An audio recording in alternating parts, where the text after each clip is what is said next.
Viewers जिस तरह मैं आपको बता रहा था कि मैं अभी आपके सामने टेबल लाऊंगा, मल्टीपल टेबल्स होंगे जिसमें मैंने क्लासिफिकेशन की हुई है बेरीज की, नट्स की, कार्बोहाइड्रेट्स के डिफरेंट कैटेगरी ऑफ फूड्स की, जिसमें आपको पता चलेगा कि किस किस फूड में कितनी अमाउंट ऑफ फाइबर प्रेजेंट है।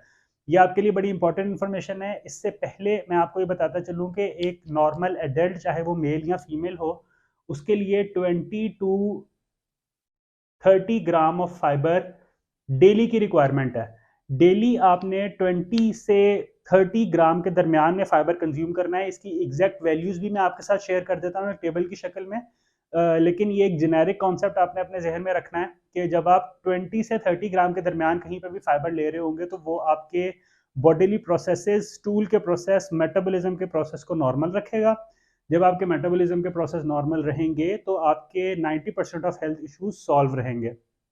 तो व्यूअर्स, वीडियो का बकाया हिस्सा 20-20 या 30-30 सेकंड के लिए मैं अभी टेबल्स आगे लगाऊंगा। आप इसको पॉज करके तसल्ली से देखेंगे, डाटा अपने पास सेव रखें, और मिलते हैं इंशाल्लाह नेक्स्ट वीडियो में। फी अमान अल्लाह।